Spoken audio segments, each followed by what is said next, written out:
That morning, I left the apartment a little later than usual. I hadn't eaten breakfast, barely had time to brush my hair, and forgot to take the umbrella I always kept by the door. But none of that mattered. The moment I stepped outside, I paused just for a breath. The air was crisp, and for the first time in what felt like weeks, the spring sunshine broke through the endless clouds that hung over Portland like a wet curtain.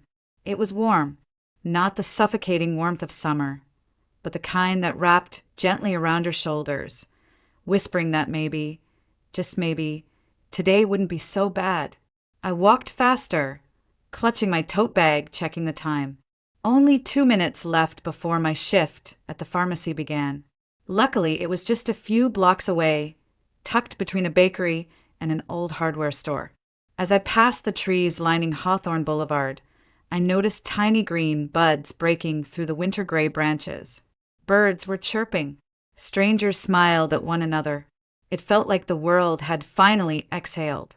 "Good morning. You're glowing today," my coworker Lisa greeted me as I pushed through the door. "Let's see if the customers let me keep that glow," I joked, slipping into my white coat. I headed straight to the front to assist the early rush, the usual parade of elderly regulars stocking up on prescriptions just in case. I didn't mind. There was a rhythm to it, and I liked knowing I was helping people. Then my phone rang. I excused myself and answered quickly, thinking it might be Michael. Instead, a deep male voice greeted me. "Hello, is this Julia Dawson?" "Yes." "Who's calling?" "This is Brian Simmons. I'm Michael Dawson's supervisor." The smile on my face vanished. "What happened?" "There was an accident at the site. Your husband was hurt. He's been taken to Portland General." My heart dropped. I could barely speak. "Is he alive?" "Yes, but you should get there. Now." I didn't even hang up properly. I turned to Lisa, my hands trembling. "I have to go. It's Michael. There was an accident." She didn't ask questions. "Go. I'll cover for you." And just like that, the sunshine disappeared. The drive to Portland General felt endless, though I was barely aware of the streets flying past my window. My fingers gripped the steering wheel so tightly they turned white. I kept replaying the man's words over and over. "Your husband was hurt." Hurt how? Hurt where? Why was he even on a job site? Michael was an architectural designer. He spent his days drafting plans, meeting with clients, arguing over zoning permits, not hauling drywall or climbing scaffolding. None of this made sense. By the time I ran through the automatic glass doors of the ER, my lungs were burning, my legs shaking. At the reception desk, I barely managed to say my husband's name. "Michael Dawson. I think he was brought in just now." The nurse nodded. "He's in surgery. Trauma team took him back about 30 minutes ago." Surgery. I sank onto the nearest chair like the floor had vanished beneath me. My ears buzzed. My heart was pounding so hard I could barely hear what she said next. Something about signing papers and waiting upstairs. I nodded. I signed. I followed blindly. And then came the silence. That awful, endless hospital silence. The kind that makes the tick of the clock sound like a drumbeat. I sat alone in a waiting room with beige walls, plastic chairs, and a vending machine that hummed louder than it should. Every 5 minutes, I checked my phone. Every 10, I stood up to look down the hallway. 2 hours passed, then 3. Eventually, a man in scrubs walked toward me. He looked exhausted, his hair flattened under his surgical cap, his eyes red behind his glasses. "Mrs. Dawson?" I stood up so quickly I nearly knocked over the chair. "Yes, I'm here." "Is he?" "He made it through surgery," the doctor said. "Your husband suffered a serious spinal injury. A large section of construction material collapsed and struck his lower back. Will he be okay?" I asked, "Will he walk?" The doctor hesitated. I saw it in his eyes before he spoke. "We stabilized him. We relieved the swelling. That part went as well as we could have hoped. But it's too early to know about long-term mobility. There's a chance of paralysis. My mouth opened, but no words came out. I didn't cry. Not yet. I just stood there, frozen, staring at the man like maybe he'd say something different if I waited long enough. He's resting now. We'll know more when he wakes up. He gave a small, practiced smile. I nodded, somehow managing to thank him. When he turned and walked away, I finally sat back down and broke. My hands covered my face, and the tears came fast and hot. The sunlit morning felt like a lifetime ago. They let me see him the next morning. I hadn't slept. I'd spent the night curled up in one of those awful waiting room chairs, my neck stiff, my back aching, my mind stuck in a loop of worst-case scenarios. But the moment the nurse told me he was awake and moved to recovery, I stood up and followed her without a word. He was in a private room now, clean, white, and too quiet. Machines beeped gently in the background. He looked pale, thinner somehow, like the accident had drained something more than blood from him. His eyes fluttered open as I stepped in. "Julia," he said weakly. "I'm here," I whispered, rushing to his side. I took his hand, cold and heavy in mine, and kissed his forehead. "How do you feel?" I asked, though I already knew the answer. Michael didn't respond right away. He looked down at the blanket covering his legs. Then he looked back up at me, his expression clouded with something I couldn't quite read. Shame? Fear, maybe both. "I can't feel them," he finally said. "My legs. I can't feel anything below the waist." The words hit like a brick. I held my breath, blinked, and forced my voice to stay calm. "It could be the anesthesia," I said, my thumb brushing his hand. "The doctors said it's too soon to tell. You just had surgery. These things take time." "I asked the nurse," he whispered. She wouldn't say much, just kept repeating that the doctor would explain everything later. But I know. Something's wrong. Really wrong. I wanted to cry, but I didn't. I couldn't. I leaned closer and said what I needed him to hear. Even if I wasn't sure I believed it yet. "We're going to get through this. You're not alone. I'll do whatever it takes to help you walk again, Michael. I promise." He nodded barely, then closed his eyes again. I stepped outside to make the calls. The first one was to Natalie, our daughter. She was still in college, nearly 100 miles away, and I didn't want to panic her, but she needed to know. She cried softly, then offered to come home. "No, sweetheart. You focus on your studies. I've got this," I told her, pretending my voice wasn't shaking. The second call was harder. Agnes. The moment I explained what had happened, her voice sharpened. "I'll be on the next bus. Someone needs to take care of my son." I tried to protest, but it was useless. She was coming. At exactly 7 a.m. the next morning, the doorbell rang. I opened the door still in my robe, hair damp from a half-finished shower, and there she was, Agnes Dawson, standing tall with a suitcase in one hand and a garment bag in the other, like she was checking in for an extended stay at a hotel. I took the earliest Greyhound," she said without greeting. "He needs me." Before I could say a word, she brushed past me into the apartment, her perfume trailing behind like a warning. She dropped her bags by the hallway closet and began scanning the living room with a disapproving frown, as if sizing up all the ways I'd failed since the last time she visited. "I'll take the guest room," she announced. "Or rather, that couch, since you never thought to have a proper space ready." I bit my tongue. "Can I make you some coffee?" "No need. I brought my own grounds. Yours is too weak." I forced a smile, nodding like this wasn't already unbearable. By mid-morning, I'd called the pharmacy and requested a few days off. My manager was understanding, thank God.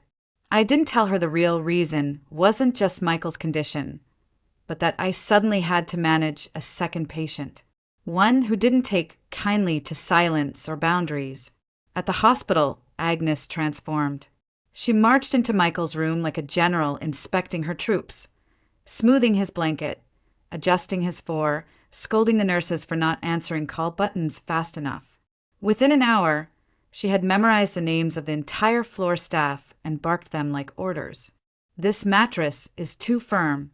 My son has a spinal injury, not a paper cut," she snapped at one poor aide. I tried to step in to soften the edges, but it was like chasing a storm with a broom. Every time I spoke, she countered. Every suggestion I made, she rephrased it louder, as if it were her idea all along. Michael lay there, silent, eyes bouncing between us like a man watching a tennis match he never wanted to attend. He never intervened. Maybe he didn't have the energy, or maybe he didn't want to choose sides. Agnes, however, had already chosen hers, and it wasn't mine.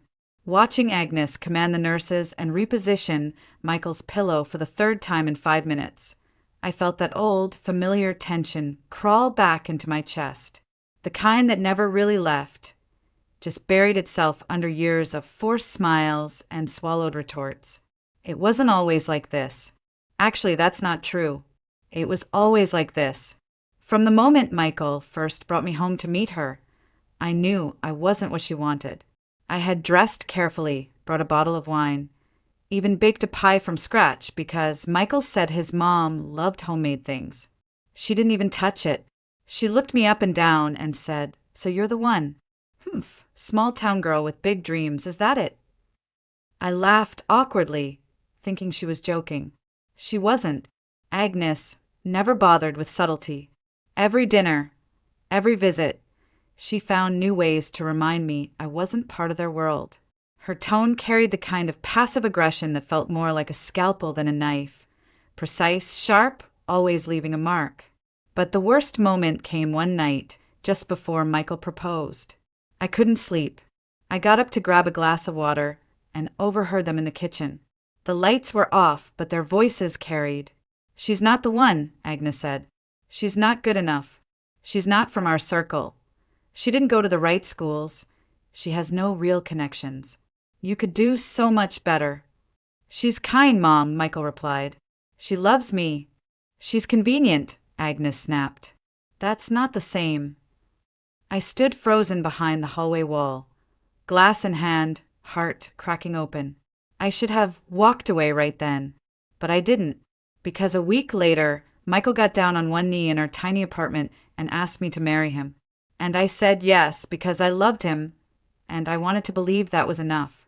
Our wedding was small but beautiful. Friends, a few coworkers, and yes, Agnes. She wore gray, like she was mourning, sat stiffly during the ceremony, didn't smile once during photos. Then came the toast. She stood, glass in hand, and said, "To Julia, you've managed to land yourself a wonderful man. He's loyal, hardworking, and far more generous than most. And to Michael, well, sweetheart, I always hoped you'd end up with someone extraordinary. But sometimes life gives us surprises." People laughed awkwardly. I held my breath and smiled through it, because that's what you do when your mother-in-law publicly tells a room full of people that her son settled. The days blurred into each other. I ran back and forth between the hospital and home, cooking, cleaning, doing laundry, managing calls from the pharmacy, and trying to keep my voice steady when talking to Natalie so she wouldn't worry. Agnes stayed at the apartment, waiting for updates like some kind of royalty, criticizing the doctors and pacing the floor like she owned the place. Michael mostly slept. He was on pain meds, groggy and withdrawn. He'd nod when I talked, squeeze my hand now and then. But there was a heaviness in him, a silence that pressed down on both of us. One morning, Dr. Lee pulled me aside. "We've done all we can surgically," he said.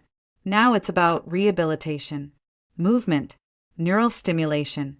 I'd like to recommend someone, Arthur Blake. He's a private physical therapist, but he's worked miracles in cases like your husband's." He handed me a card. I stared at the name for a long time. "How much does it cost?" I asked, already knowing the answer wouldn't be easy. "He's not cheap, but he's effective. I wouldn't suggest him otherwise." That night, I brought it up at dinner if you could call microwaved soup and silence a meal. "I think we should hire Arthur," I said. "The doctor said he's the best chance we have." Agnes scoffed. "We don't need some stranger poking at my son for $1,000 an hour." I used to be a gymnastics coach, remember? I know how to work with the body. I can help him. With respect, I said carefully, this isn't a sprained ankle or posture correction. It's spinal trauma. I gave birth to him, she snapped. I know what his body needs. Michael said nothing, so I made the decision myself. I called Arthur, booked the first session. We'd have to dip into savings, our emergency fund, the little nest egg we'd been building for years. But if it meant Michael could walk again, I'd spend every cent. Arthur started coming 3 times a week. He was professional, kind, methodical. He brought equipment, charts, exercises.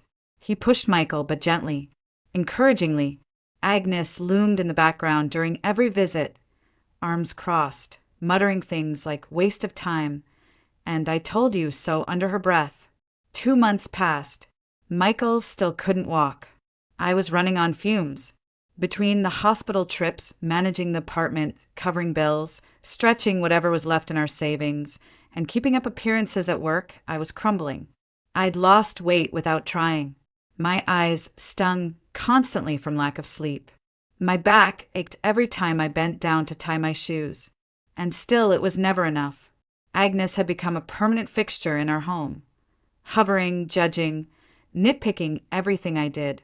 You forgot to fold the towels the right way. You overcooked the rice. Your tone was too sharp with the nurse. Every word from her felt like a mosquito bite, small but relentless. And Michael, he barely spoke anymore. He didn't ask how I was. Didn't ask about Natalie. Didn't notice when I stayed late at the pharmacy just to have a few minutes of silence before coming home. Then one afternoon, while changing the bed sheets, I bent down to tuck the corner of the blanket and noticed something sticking out from under the bed. I reached for it, and my fingers closed around a glass bottle. Whiskey, half empty. I froze. My breath caught in my chest. Michael didn't even like whiskey, at least he hadn't before. My hands were shaking when I walked into the living room, holding it out. "What is this?" I asked. Michael didn't look surprised, just tired. "Helps with the pain. There's medication for that. Prescribed. Monitored. It's not enough." I swallowed hard. "You're drinking alone. Lying about it. Hiding it from me. That's not just about pain, Michael." He looked away. I stood there, heart pounding, and for the first time, I let myself say the thing I'd been avoiding. If you keep going down this path, I can't do this anymore. I won't stand by and watch you destroy yourself. I love you, but I won't drown with you. If something doesn't change, maybe we need time apart. There was a long silence. Then Agnes's voice cut through the air like a whip. "So that's it? You're giving up? Leaving him now when he needs you most? What kind of wife walks out on her husband when he's down?" I turned slowly toward her. "The kind who's been holding everything together while he gave up," I said. But even as the words left my mouth, I wasn't sure if I was angry or just heartbroken. A few days after the whiskey incident, Dr. Lee pulled me aside again. His expression was gentle but firm. The way people look at you when they're about to tell you something you won't want to hear. "We've made good progress with therapy," he said. "But to truly restore function, Michael may need spinal stabilization surgery. It's not guaranteed to work, but without it, his chances of walking again are slim." I felt my stomach twist. "Will insurance cover it?"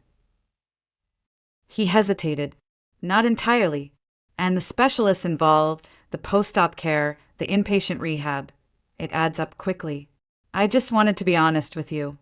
He gave me a folder with referrals and estimated costs. I thanked him, smiled politely, then went straight to the stairwell and cried until my chest hurt. We didn't have that kind of money. Not anymore.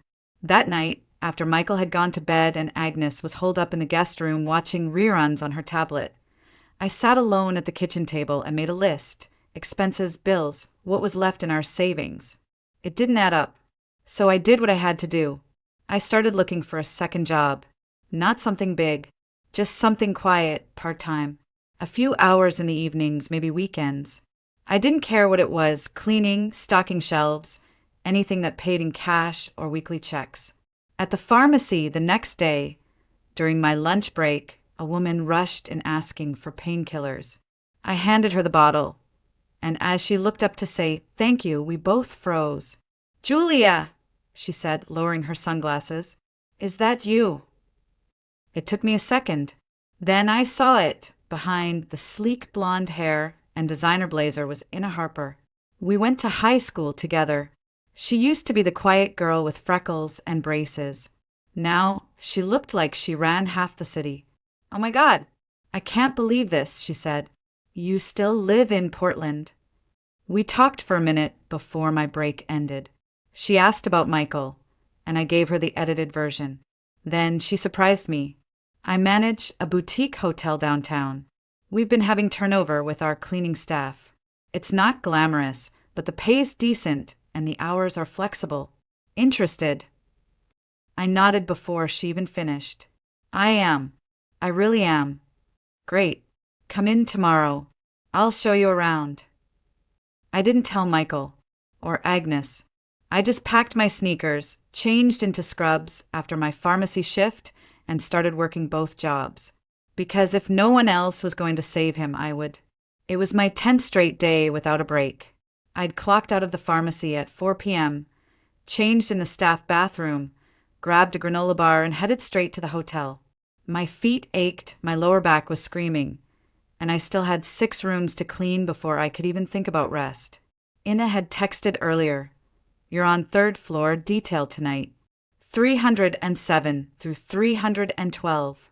The 3rd floor was always the worst. Business travelers, expensive rooms, twice the mess. But I didn't complain. I needed the hours. Room 310 was near the end of the hall. I knocked twice, waited, then swiped the keycard. "Housekeeping," I called out. No answer. I stepped inside, dragging the cart behind me, ready to do the usual. Strip the bed, empty trash, check the minibar. But I stopped cold.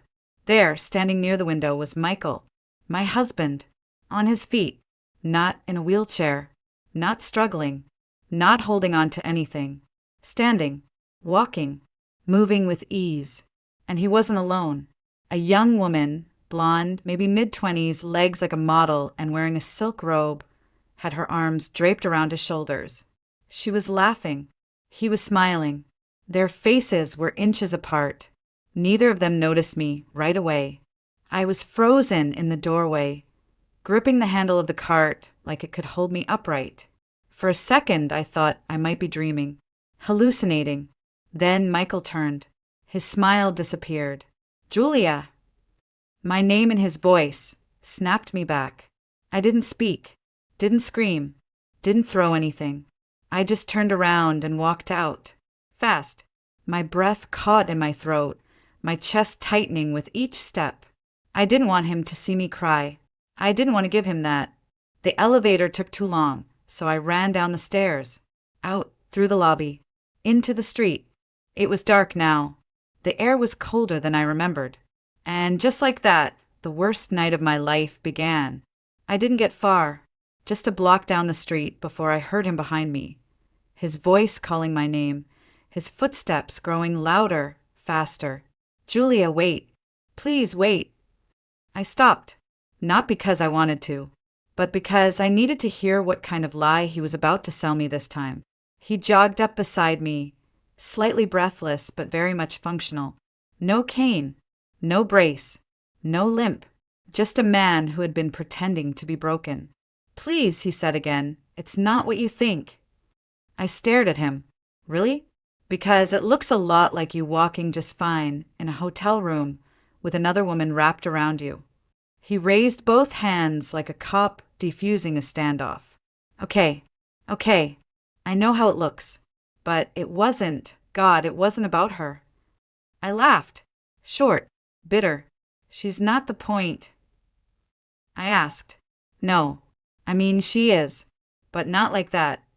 He took a step closer, his voice dropping. I needed to know if you'd still love me, if you'd stay. I was scared, Julia, scared that if I couldn't walk, you'd leave." I blinked. "So you liet. You let me believe you were paralyzed. You let me take care of you. Work 2 jobs. Give up everything. Just so you could test me. He flinched. Arthur helped more than we expected.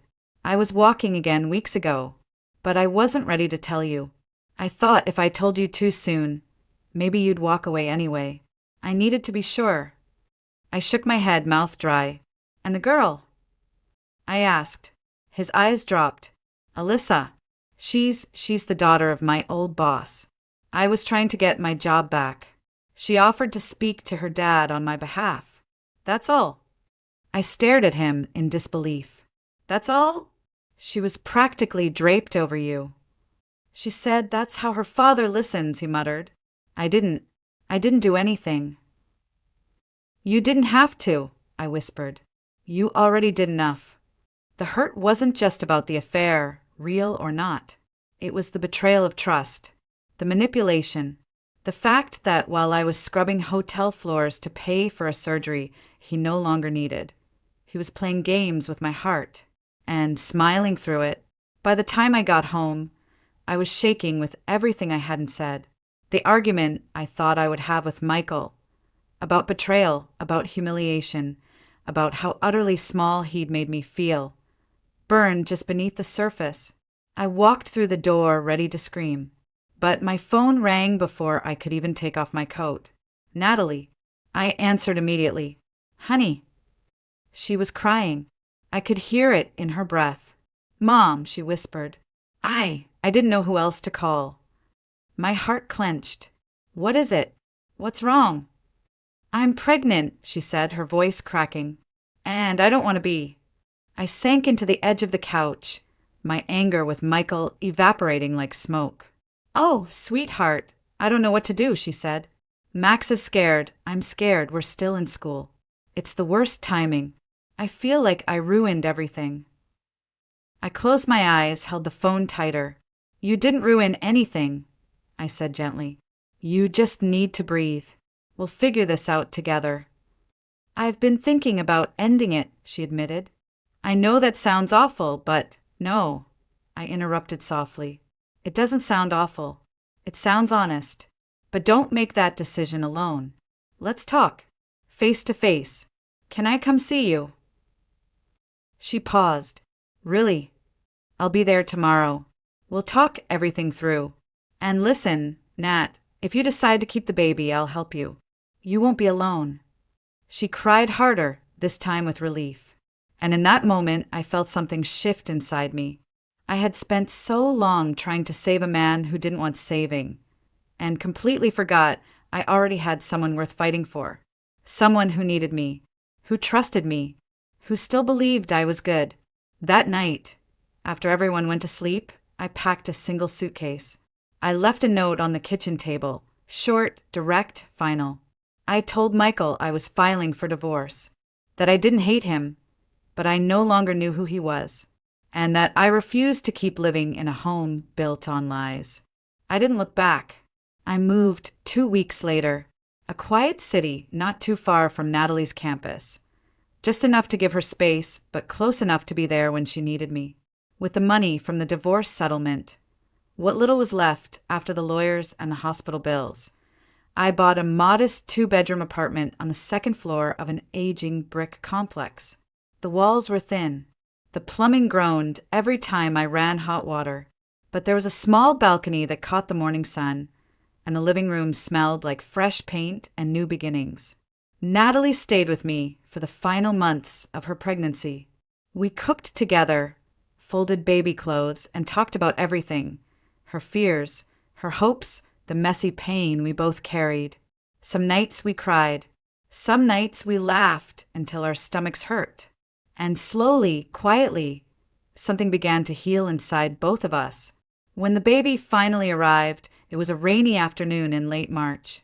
I held her hand through the contractions, whispered encouragements between each breath, and when the doctor placed that tiny, wriggling boy on her chest, I thought my heart might break from how much love I felt in that moment. She named him Elijah. 2 days later, they were discharged and I brought them home. That morning, I stood by the window, rocking Elijah in my arms. He was warm, soft, impossibly small. Outside, the rain had finally stopped. Pale sunlight spilled through the thin curtains, casting a golden haze across the room. Natalie was asleep in the next room, exhausted but peaceful. And me? I was no longer angry, no longer afraid. I didn't carry the weight of Michael's betrayal or Agnes's cruelty anymore. I wasn't mourning what I'd lost. I was learning to love what I'd found. I looked down at my grandson, and a verse from long ago surfaced in my mind, one I hadn't thought about in years, one I didn't even know I'd remembered. He heals the brokenhearted and binds up their wounds. Psalm 147, verse 3, I whispered it softly, almost without thinking. And for the first time in a very long while, I smiled and truly meant it.